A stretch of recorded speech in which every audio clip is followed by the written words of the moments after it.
과거로의 회귀가 아닌 준연동제 안에서 승리의 길을 찾겠습니다. 이재명 대표 어제 광주 국립 5.18 민주묘지에서 22대 총선 선거제 발표를 했습니다. 장고 끝에 입을 연 이 대표 병립형 회귀가 아닌 준연동형 유지를 선택을 했습니다. 선택의 이유 또 앞으로의 계획에 대해서 박성준 더불어민주당 의원과 함께 이야기 나눠보겠습니다. 안녕하십니까? 네, 안녕하세요. 예. 자, 어제 이재명 대표 선거제 발표 예상 밖이라는 평가도 있는 것 같습니다. 그동안 민주당에서 고민도 많이 했었고 네. 병립형 회귀도 좀 많이 이야기 있었던 걸로 알고 있는데 이렇게 결단 배경은 어떻게 되는 겁니까? 이제 비례제만이 남아 있는 가장 큰 쟁점이지 않았습니까? 네. 이제 비례제의 큰 가닥이라고 하는 것은 두 가지 중에 이제 하나를 선택할 수밖에 없는 이제 왔는데 그 중에 하나가 지금 말씀드린 것처럼 병립제였는데 그 병립제는 이제 권역별 병립제라고 네. 하는 부분이 있었고 또 하나가 이제 연동형 지금 연동형제를 유지한 상태에서 어떻게 할 거냐 이 문제가 남아 있었는데 네. 그동안 충분한 논의와 숙고의 과정들이 있었습니다. 많은 고민이 있었고요. 그래서 어제 과감한 결단을 하셨다. 충분한 논의와 토론 끝에 어제 이재명 당대표가 과감한 결정을 했고 네. 여기에 대해서 의원들도 그렇고 당원들도 그렇고 좋은 결단을 하셨고 이제 우리가 민주대연합 민주개혁의 대연합을 위해서 함께 나가자. 어제 많은 그런 의견들이 있었습니다. 그러면 이재명 대표한테 권한을 위임한 후에 이제 바로 이제 얘기를 했는데 원래 이재명 대표 생각은 뭐였을까요? 당내에서는 이제 두 가지가 예. 아까 말씀드린 것처럼 대립하고 있었는데 권역별 병립형. 이제 예. 이 권역별 병립제라고 하는 부분을 네. 가지고 아마 여야가 이제 협상을 했던 것 같습니다. 그런데 그 협상 과정에서 우리가 생각했던 그러니까 민주당이 주장했던 게 뭐냐면 소수 정당도 보호하고 민주주의의 기본 원칙인 비례성도 강화하는 쪽에서의 가고 또 하나는 제일 중요한 것 중에 하나가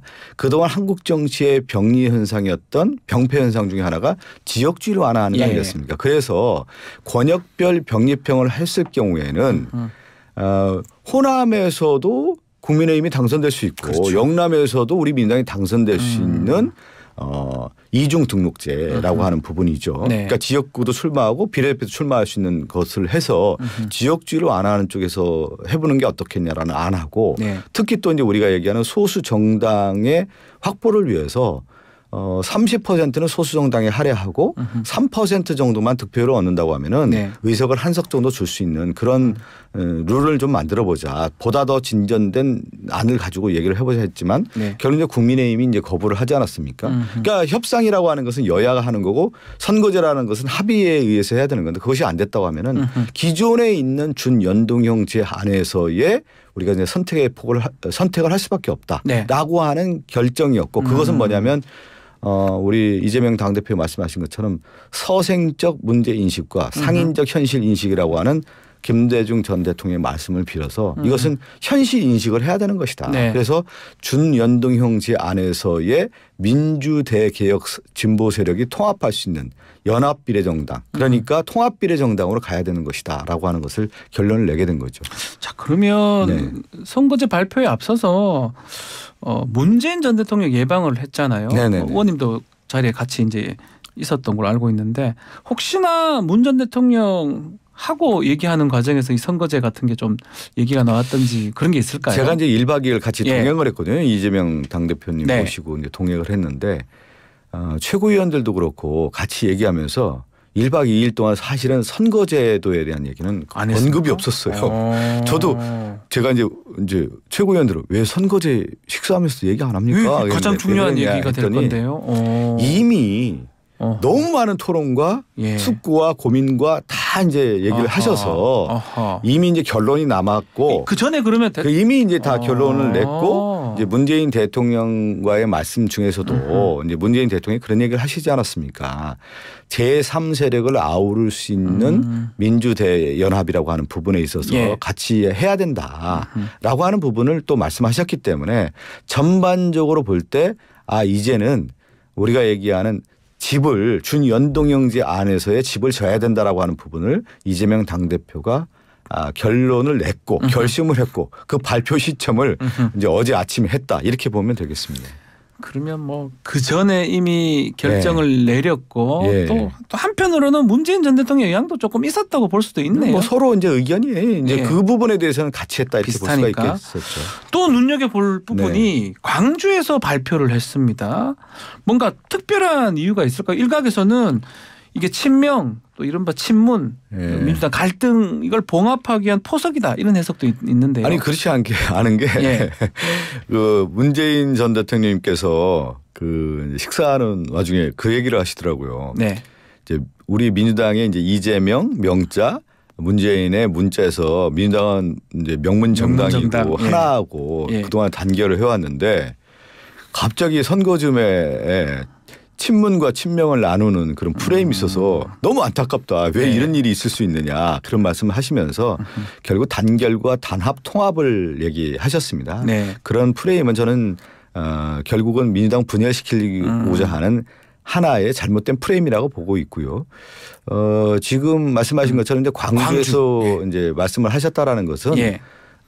문재인 대통령을 방문하셨고 또 이제 광주 5.18 묘역에서 참배한 이후에 설 전에는 이번 이제 선거제도에 결단을 하겠다라고 이재명 당대표가 말씀을 하셨기 때문에 예. 그렇다고 하면은 우리나라의 민주화의 성역이라고 할 수 있는 광주를 방문한 참에 그리고 월요일이지 않았습니까? 네. 발표를 하는 게 시점상 맞았다 이렇게 볼 수가 있을 것 같습니다. 시점상. 장소도 그렇고 예. 시점도 그렇고. 예. 자, 이 발표 후에 국민의힘의 한동훈 비대위원장은 이재명 대표 기분에 맞춰 정한다니 이해가 안 된다 이렇게 비판을 했습니다. 어떻습니까? 저는 깜짝 놀란 게요. 예. 한나라의 집권 여당의 당 대표잖아요. 그리고 저도 박지훈 변호사님 알지만 저도 방송국을 상당히 오랫동안 다녔고 네. 정치 인사들 많이 만났는데 네. 저는 처음 들어봐요 이런 용어를요. 그 정치 지도자가 기분에 맞춰서 결정했다는 용어를 쓰지를 않습니다. 박지훈 변호사 지금 있으면서 어떤 그런 용어를 씁니까? 예. 그러면 한동훈 비대위원장은 결정할 때 기분에 맞춰서 했다는 얘기 아니겠어요? 지금 말씀하신 것처럼 선거제도라고 하는 것은 그만큼 얼마나 많은 논의와 수기와 토론이 있었습니까? 네. 그 과정에서 이재명 당대표가 결정했다라는 것은 모든 분들이 다 알고 있는데 그것도 여당의 당대표가 야당의 당대표에게 이런 용어를 쓴다는 것 자체가 격계에 맞지 않고 예의에 맞지 않은 거예요. 네. 무슨 기분에 맞춰서 합니까 이게. 그런 용어를 누가 씁니까 지금 정치권에서. 저는 한동훈 비대위원장이 이 네. 언어라는 것이 마구잡이 언어인데 좀 걸려줬으면 좋겠어요. 이 국민의힘 지금 병립형 회기를 위해서 위성정당 지금 계속 만들고 지금 뭐 발기인 대회도 했다고 네네. 하던데요.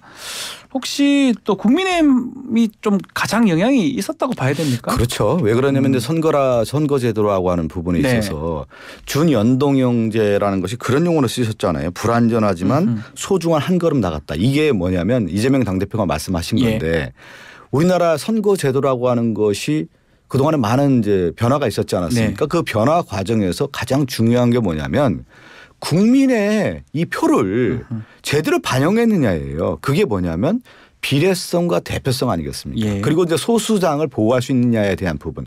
그래서 우리가 갈등의 정치를 극복해야 된다는 차원에서 이 비례제, 연동형 비례제가 나온 거 아니겠습니까? 그렇지만 이제 준연동형제가 불안전하다는 부분인데 그래서 이게 가장 큰 문제가 뭐였냐면 위성정당 창당의 문제였기 때문에 네. 그렇다고 하면 이 유성정당 창당에 대한 입법을 통해서 방지하자라고 하는 것이 민주당의 아니었습니다. 네. 그래서 국민의힘에게 제안을 했는데 국민의힘은 유성정당 창당에 대해서는 이거 하겠다라고 얘기하지 않았습니까?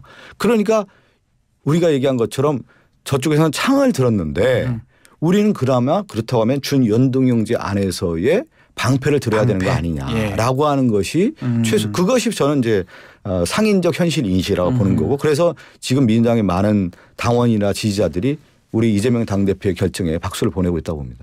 결국은 이제 지난 네. 총선 룰하고 똑같이 이제 결정이 됐는데 21대 보니까 47개 비례대표 중에 민주당이 17석을 확보를 했더라고요. 네네네. 더불어시민당으로 갔었는데 이번 총선은 또 몇 석 정도 최소 그 확보해야 뭐 지금 됩니까? 얘기 몇 석을 얘기한다는 것 자체가 네. 맞지 않는 거고요.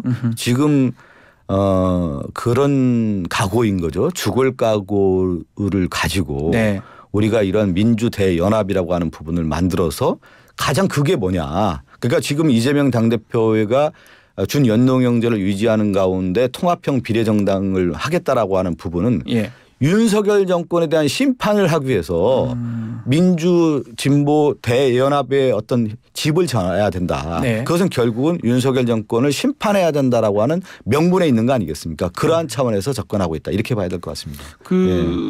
국민의힘은 벌써 국민의 미래 위성정당을 지금 창당을 했는데 시간이 좀 괜찮을까요? 스케줄은 어떻게 되는 겁니까? 지금 이제 어제 말씀하셨기 때문에 그러한 차원에서 이제 일단은 어떻게 가겠다라고 하는 청사진이 나왔지 않았습니까? 네. 통합비례정당이라고 하는 통합비례연합정당이라고 하는 부분이 나와 있기 때문에 네.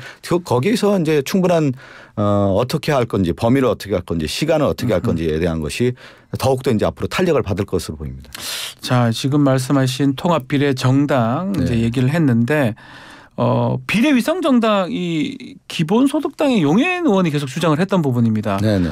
같이 하거나 뭐 어떻게 그런 부분도 있을까요? 그것도 이제 범위라는 게 있지 예. 않습니까? 지금 얘기한 것처럼 소수 정당에 어느 정도 포함할 것인지 그 다음에 또 제 시민사회 영역도 있는 거 아니겠습니까? 네. 그런 부분을 어떻게 포함할지 그것을 어떻게 또 대표성을 가지는 인물을 또 충원할 것인지 이런 것들은 앞으로 충분한 논의가 과정이 돼야 있고 된다? 논의가 있고 아하. 잘 될 거라 봅니다. 예. 이름은 그대로 가는 건 아니죠? 더불어시민당이었는데. 그거는 뭐 또 새로운 어떤 통합비례 정당이니까 네. 그 새로운 이름을 만들지 않겠습니까? 예.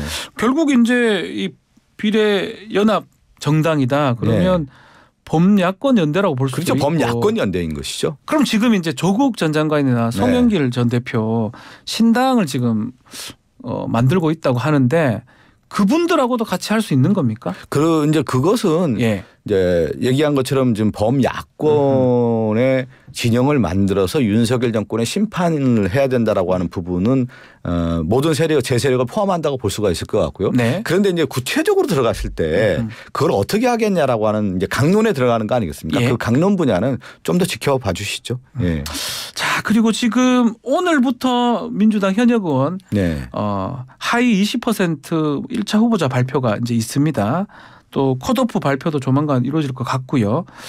자, 이제 뭐 비명계 사이에는 또 공천 학살 아니냐 이런 우려가 벌써 제기되고 있는데 상황 어떻습니까 지금? 아니 이제 그 민주당 자체의 그 공천 룰이라는 게 있잖아요. 시스템 공천을 하는 거고 지금 박 변호사님이 얘기한 것처럼 그동안에 의정 활동한 거에 대한 평가가 나오고 그것은 평가라는 것은 객관적인 기준에 의해서 만드는 거 아니겠습니까? 네. 근데 그 하위 20%가 누군지도 몰라요. 공천관리위원장과 그 몇 분만 알아서 그분 개인에게 아마 통보하는 것으로, 통보하는 것으로 저는 알고 있는데 그 과정에서 경선을 한다고 하면 또 경선 과정에서의 공정한 룰에 의해서 이루어지는 거기 때문에 누구를 죽이고 누구를 죽이지 않는다라고 하는 것은 하나의 어떤 프레임 아니겠습니까? 네. 이게 이제 전화 받고 뭐 이런 분들을 이제 하위 20%면 감정을 받으니까 네. 또 이런 탈락자라고 이제 그런 분들이 집단 탈당을 하거나 이런 가능성도 있는 거 아닌가요? 역대 이제 선거에서 총선 과정을 보면은 공천 과정에서 불만이 있거나 또 다른 자기의 정치적 그 생존을 위해서 또 다른 선택지를 선택하는 경우는 역대 있었습니다. 그걸 없다 이렇게 이야기는 없을 것 같고요. 그런 가능성은 분명히 있는 것이죠. 그 공천에 대한 자신의 불만이 있어서 또 다른 정치적 선택 결정을 했다고 하는 것은 어쩔 수 없는 거 아니겠습니까? 그러면 자연스럽게 신당 쪽에 지금 만들어져 있는 뭐 이낙연 신당이라든지 신당 쪽의 가능성 또 있다고 봐야 되는 겁니까? 아니 그러니까 좀 이낙연 대표 그게 개혁 무슨 미래당인가요? 그 당이 있다고 했을 경우에 지금 현역 국회의원이 만약에 탈당해서 그 당에 갔을 때 성공 가능성이 있느냐 그걸 타진하지 않겠어요? 저는 없다고 보기 때문에 그 폭은 아주 작을 거라고 봅니다. 그 지금 개혁미래당 새로운 미래가 맞는데요. 자, 신당 얘기가 나온 김에 새로운 미래 지금 창당을 하긴 했는데 이원호 의원하고 조홍천 의원이 빠졌습니다. 이건 어떻게 봐야 됩니까? 두 의원은 뭐 다른 어떤 길로 가려고 저러는 건지 좀 예상하지 않았어요? 저는 잘 몰랐습니다. 왜 그러냐면 이제 한국 정치에서 이렇게 보면 기존에 이제 본류가 있지 않습니까? 큰 메인스트림이 있고 민주당이 윤석열 정권의 심판에 중심 세력이어야 된다라는 부분이 있었는데 네. 이 탈당하신 분들은 그 부분을 좀 저는 부정했다고 봐요. 그러니까 이번 총선의 시대 정신이 뭐고 무엇을 해야 할 건가에 대한 부분을 네. 정말 명확하게 인식하고 통찰하면서 같이 가는 어떤 큰 흐름으로 갔어야 되는데 그 본류를 좀 벗어났기 때문에 그 본류를 벗어났다라는 것은 각자 도생인 거거든요. 그러면서 그 네 분이 4인 4색한 거 아니겠습니까? 5인 5색이었고 그래서 각자 선택을 하는 거 아니겠습니까? 각자의 선택이다. 네. 그렇다면 이게 좀 빅텐트는 어렵고 앞으로 지금 상황이 벌써부터 삐걱거리면 중텐트 정도밖에 안 된다면. 그러니까 아니 네. 제 얘기는 빅텐트를 지려고 하면은 예. 빅텐트의 명분이 뭐냐는 거예요. 그 명분은 윤석열 정권의 심판이어야 되는 건데 네. 그 화살을 야권 지형으로 좀 돌렸기 때문에 저는 그 화살이 빗나갔다 이미 그걸 보는 것이죠. 이게 민주당한테는 좀 유리한 겁니까? 뭐 유불리를 따지기 전에 예. 그 명분을 잃은 그 화살이 어디로 가겠습니까? 제대로 그 화살이 나라가 관역을 맞출 수가 없다는 얘기죠, 제 얘기는. 그 두 분이 민주당 다시 오는 수는 없는 겁니까? 글쎄요, 다시 올 수가 있을까요? 그건. 알겠습니다. 자, 우리 지금 대통령 신년 특별 대담 녹화 방송 네네. 방송이 되는데 이것도 주목이 좀 됩니다. 기자회견 아니고 이제 대담 방송으로 녹화가 지금 마무리됐다고 하는데 네네. 어떤 메시지가 담길 거라고 예상을 하고 있는지요? 저는 메시지도 메시지인데 항상 중요한 그릇을 어떻게 만드느냐. 그러니까 메시지 전달체계 아니겠습니까? 네. 그러니까 형식이란 말이에요. 형식이 되게 중요해요. 그러면 역대 대통령들이 자신감이 있고 네. 지지율이 높았을 경우에는 기자회견을 하는 거예요. 우리가 얘기하는 생방송 날 것을 다 보여주는 거예요. 기자들의 날카로운 질문들. 기자들이 또 그 현장에서 질문도 조율하지 않고 해야 된다라고 하는 것이 기자회견의 본래의 취지 아닙니까? 기자들 질문을 조율하는 경우가 있어요. 기자회견에서. 그랬을 경우 또 난리가 나는 거거든요. 원래. 네. 야 이거 기자들 질문을 조율했냐.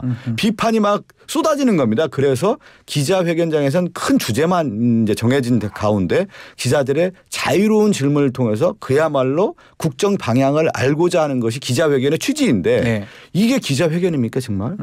이거 이미 이제 수세로 들어갔다. 그러니까 뭐냐면 자신이 없어진 거예요. 그 생방송을 하지 않고 그것도 특정 방송과 대담을 통해서 했다. 그것도 질문을 다 조율했고 그것은 국민들이 바라볼 때 이것은 자신감의 상실이구나라고 하는 것을 이미 대통령이 시그널을 준 거죠. 그 김건희 여사 명품백 관련된 얘기가 좀 나올까요? 당연히 나오지 않겠습니까? 예를 들어서 네. 그 질문에 대한 부분도 핵심적인 질문이 있고 기자회견에서 또 추가 질문도 나오면서 네. 대통령의 입장을 들어봐야 되는 건데 이 대담에서 어느 정도 대통령이 얘기할지 좀 봐야 될 것 같고 오히려 끝난 이후에 네. 더 의혹을 살 수 있는 그런 문제도 나타날 수 있다 하는 거예요. 생방송인 경우에는 그렇게 되지 않는데 이건 자꾸 대담으로 했을 경우에는 짜여진 각본에 의해서 했을 경우에는 국민들이 그것을 얼만큼 수용할 수 있겠습니까? 자, 끝으로 의원님 지역구가 지금 성동을이잖아요. 중구 서울 중구 성동 그 을입니다. 네. 이 지역구가 좀 뜨거워졌습니다. 국민의힘 지금 보니까 하태경, 이영 전 장관 또 이해운 전 의원 3파전이 지금 벌이고 있는데 어떻게 보고 계시는지요? 제 지역구 뭐 얘기하기 전에 이제 서울 선거를 얘기해야 되고 왜 그러냐면 이제 저도 이제 출마자이기 때문에 제 지역구를 뭐 자세히 이야기하기는 좀 그렇고 서울 전체적인 구도를 좀 볼 때 이제 중심축이 있거든요. 그게 중심축이 우리가 얘기하는 서울의 한강벨트라고 하는 X축이 있어요. 마용성이 있고 그다음에 이제 Y축이 하나가 뭐냐면 종로, 중구, 용산이란 말이죠. 이렇게 형성이 되는 거거든요. 그 이후에 왼쪽 날개와 오른쪽 날개가 서대문, 동대문 이어지는 건데 그 핵심이 어디냐 서울에 민심의 바로미터가 중구 성동구 을이거든요.